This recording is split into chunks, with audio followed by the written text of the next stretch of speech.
Hello family. How is everybody doing on this beautiful Sunday? Welcome back to the channel. Welcome back to Edwin Talk. This is our Sunday recalling. We usually just have a conversation about whatever, but today I got a text message from a friend, old friend, asking questions because of something I have posted in my WhatsApp status about dividend investing going from $100 to $3,000. I believe that was the post. I don't remember now exactly what it was, but the question was very simple, was how can I do this? Now, I have had conversation with this individual a number of times, but sometimes stuff just don't sink in. Okay guys, it just don't sink in. So today I decided, you know what, I'm just going to make a video and have another conversation about this and try not to make the videos too long. So guys, if you are here, you know I'm a 52-year-old man that makes video about my portfolio and my portfolio alone. So do not take this as financial advice. Just use this as a guide to help you get to where you need to get and to motivate you to invest in your financial future. Okay, we have over 300 plus videos on this channel. We are on our way to probably by the end of this month or the end of next month, we will have over 400 videos on this channel. We make videos every single day, 7 single days a week. Okay, so you can choose the day you want to watch the video. It's totally up to you, but we make videos every day with our 2,300 plus subscribers.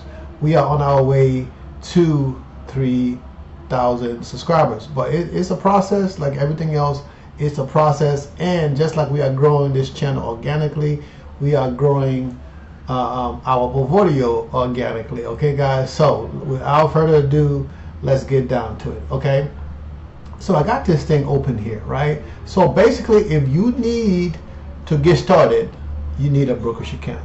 Now there's a bunch of other accounts out there. If you look in the description of this video, you will see other account that you can access and create a portfolio. But I like Fidelity because Fidelity give you numerous options, right, that you would not get from a smaller brokerage. But with all the yapping, let me get down to it. Okay, you're gonna click open an account. Okay, open the account. Now, as you can see, I got 2 tabs open over here, and we're going to talk about that later on. Okay, now I always tell people when I do this, is like I said, I'm giving you guys free game right now. When I do my one-on-one with people that would call me, we don't go into too much detail, because if they book the first talk with me, we have a conversation, they just want to know how to get started. But I'm giving you guys a little bit more detail in this video that I don't give to those people that I talk to. Okay, so if they're watching, they can do this, and this is free, right? It don't cost you anything. Okay, so guys, I tell you guys all the time, you want to open or brokerage account, the standard brokerage account. Okay, you will click open. Now I don't want to click open on here because I don't want my information that is already populated. It might just pop up in here. You guys know I make videos when I turn this camera on. I just start to make the video. Okay, so I haven't tested this, but you want to open multiple accounts. Okay, now you can open a regular brokerage account. Okay, you can open a retirement account, and this is a Roth and IRA. Roth is this tab right here. We're going to go a little bit into detail. Now, another account that can be used almost as a retirement account, right? It's a HSA. Okay, HSA. I can't even get the H out of my mouth. It's a HSA. Now, the HSA helps you take care of medical expenses, right? That you want to do, right? You can save and put money away. We're gonna go into detail about that. Now, the Roth and all the other stuff, that's the tab there. Okay, we can go into more detail here. We're gonna expand this up so we can have more options. Okay. Now, when you open up your account, you see right here, you can open your first account will be this brokerage account. Okay. Now you see where you can invest with as little as $1. So it's not an excuse. You can buy Amazon, you can buy uh, Tesla, you can buy Google, you can buy anybody with just $1. Okay, that the fractional share in the option. So this account is very, very key. All right. Then you want to open up a Roth. Okay, once you open this one, they already have your information. It's easy to open this account. You want to open a Roth. People say, wait a minute, why you want to open a Roth? You want to open a Roth because this is your own retirement. Apart from what you put in and with your 401k, all that good stuff, this account is you preparing yourself for financial, for your financial future. So let's say if you don't have a job, right? You can still invest in a Roth, right? When I say you don't have a job, you're not like you don't have a W-2 job, right? You're a contractor. You can still have a Roth, okay? And that's one of the best way to do it, to set up your own retirement. Now there are multiple ways you can still do a retirement. You can do a SEP, right? But that's way outside the scope of this conversation. But you can do your Roth, okay? That thing is whatever money you put in here, you already paid taxes on it, so you don't pay taxes on this money when you withdraw it, okay? Now, if you have investments in other companies, let's say you work in multiple companies, right? And you have open 401k there, and you're no longer there, but other people will leave their money there, even though they're no longer with those companies. They will just leave their money there for somebody else to manage their money. Now, and if you don't do the proper documentation, if something happened to you or whatever, nobody know how to get back to you to get that money. So you want to create a Roth rollover IRA. Basically, this allows you to consolidate your 401k from other workplaces. Basically what I say, right? To centralize it, and you can put it in here. And this pretty much allows you to manage your own account, right? And the great thing about this right here, right? Eventually, you can move a percentage of this money every year into your Roth, right? They call that a backdoor. No, that's not quite a backdoor, but it's similar to a backdoor. But you can move money out of here into your Roth, right? And pay the taxes on the money, which I prefer to pay the taxes on the money and move that money over to your Roth. So whatever growth it is creating, you won't have to pay taxes on it. But let's say if you have $100,000 in here, that creating you 10% every year, you're still gonna have to pay taxes on that money when you decide to use that money, okay? But if you roll over everything out of here into this Roth and pay the taxes, now that $10,000, that 10% that is created every year from the $100,000, right, which is about $10,000, if I'm doing my math correctly, or 8,000, whatever the math is, it's about the same amount of money that is kept, right? You keep that money, you don't have to pay no taxes on it when you reach 59.5. Okay, that's the most important thing. You cannot pull this money out until you reach 59.5. Now, there's cases where you can actually pull the money out, but you can only pull money that you put in, right? You can only pull that money that you put in. Again, you can only pull out money that you put in. So if you put out $20,000 in there and that 20,000 go to 25,000, you can pull out that 20 that you put in without any penalties. But if you pull out that 5, you will have to pay the penalty. Now I don't know what the penalty is, because that's not what the nature of this video. Now there's a traditional, right, which is similar to like a 401k. You put money in there, but I don't know they got different benefits of having a traditional IRA, but I don't really recommend that. Now, Fidelity opened a new account. They created a new account, the cash management account. I just opened one of these accounts, and they are amazing. You can open accounts for your kids if you want to start investing with your children, right? I talk about this SEP, right? The SEPRA. For like people who are self-employed, so you can have your own retirement account. If you have a business, I think if you have a business, you can still have a SEP even though you have a regular job. But I don't know for sure. I'm just throwing it out there. You can look it up and look into it. They got Fidelity youth accounts. They got a bunch of other stuff that Fidelity offers. But we're not gonna go through all of that. Okay. So let's go back to the Roth, right? So the Roth If you're under 50, it's 7,000. If you over 50, it's $8,000 you can put into that every single year. Now, the key of this right here, right? So if you're starting late, right? The people say, oh, you need so much money to retire. Now, after spending a lot of time in Colombia, a lot of time in DR, I know that is not the case. But as I like to say, everybody's situation is different, okay? My situation is not the same as John's situation or Peter's situation, because everybody got a different way of doing things, a different way of living. I can live here in Colombia, right, with less than $2,000 a month, and that's with having 2 properties in here, right? Soon to be 3, and then I have to get rid of 1 because 1 is a rental. But soon I will own 2 properties in Colombia debt free.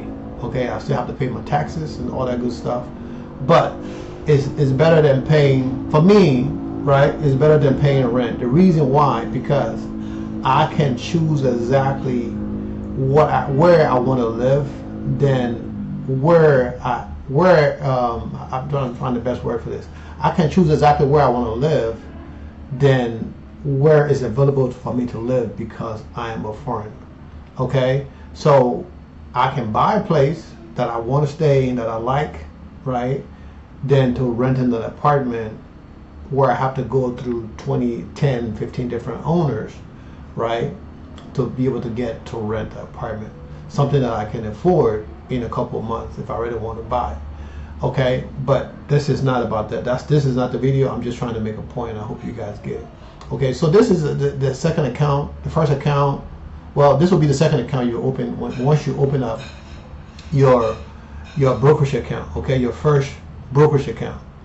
Okay, and I tell people to open up multiple brokerage accounts, because the reason why you want to need to have a growth account from your dividend account. Because when I first started, I have my growth portfolio and my dividend portfolio all in one. Okay, and at the time I was not a dividend investor. I was just learning the process. Okay, and I was just learning the process. So every time money would come in, I was like, why am I getting this money? Where does money come from?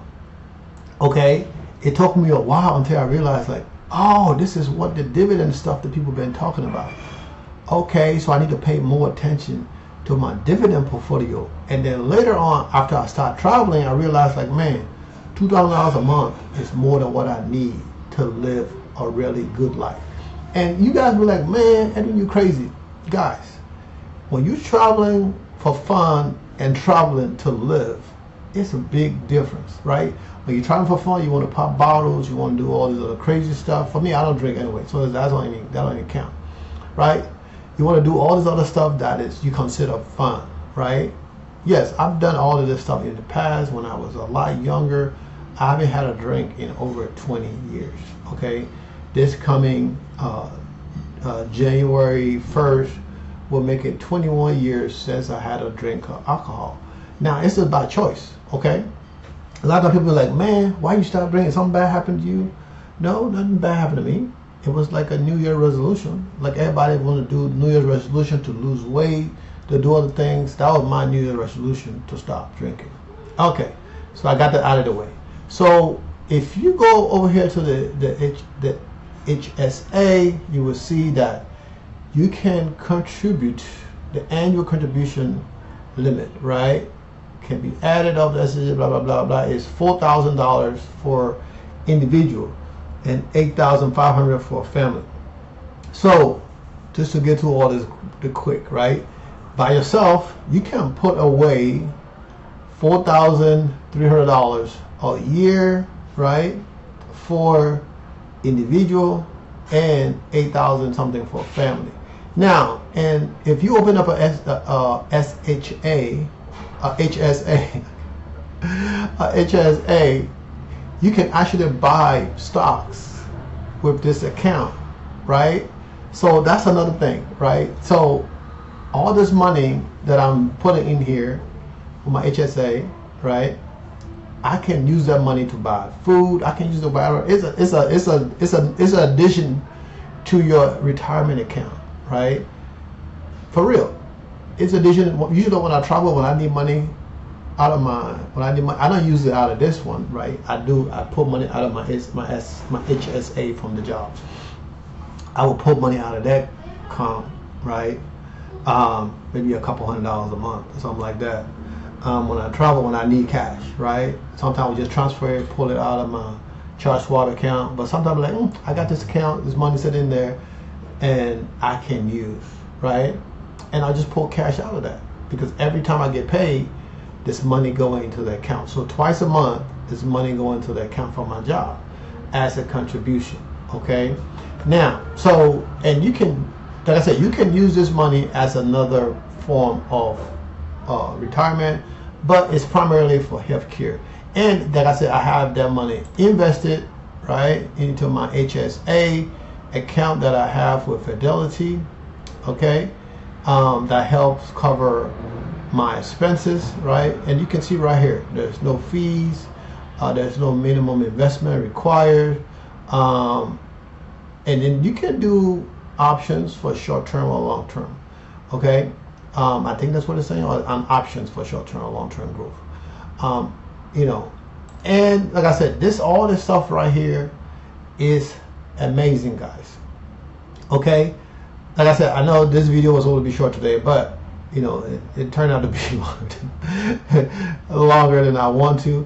But you guys can look at all this stuff here. They give you different examples and stuff like that as you can contribute to your own health care, right? So if you're traveling and you got like insurance, travel insurance as an older person like myself now, compared to spending $4,000 to $5,000 a year, right, for health coverage.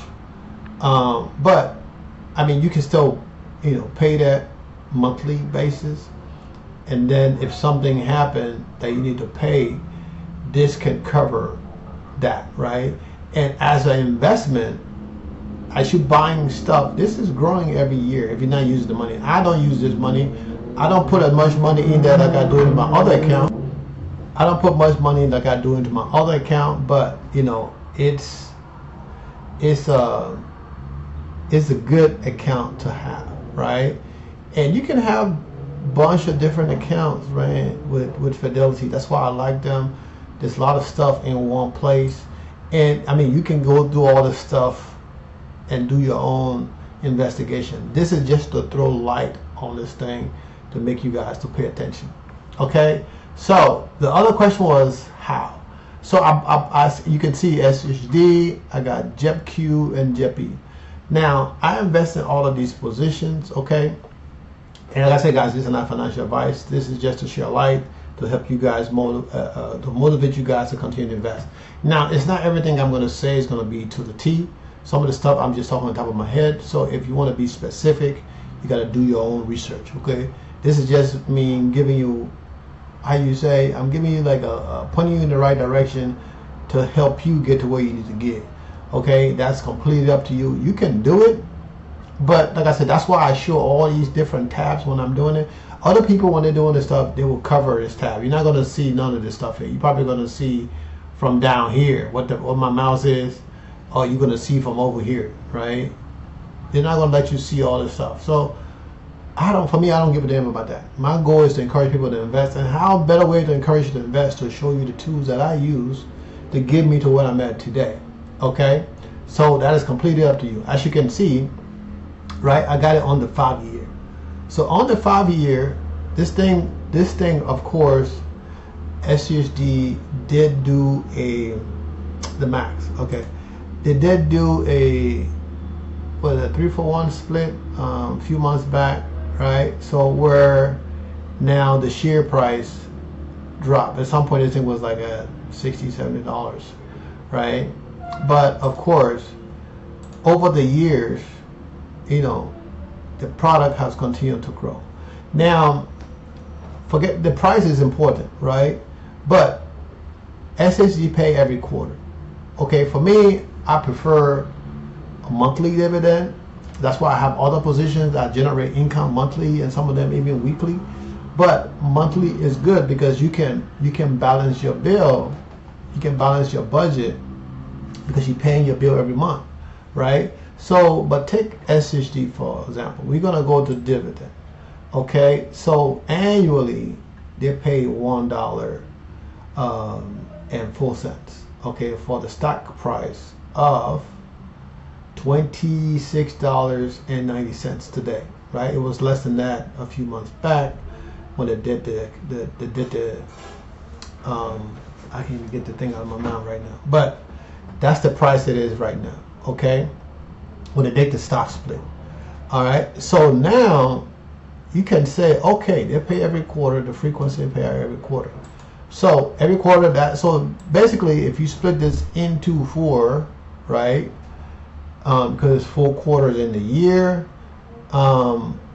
they're paying about $26 cents every quarter, right? Of course, that is not a lot, but if you say, okay, well, I need to have so much money coming into my portfolio, you can do the math based on this by the amount of share, and this is paid annually. Okay, so this is the amount to pay annually. So if we look at the quarterly, right, the quarterly thing, what they pay is where you see right here. Okay, so this is what you see, and I mean this is not as up to date. This is from March 26, 2025. That's the last time to pay dividend. Okay, and the declaration was February 18.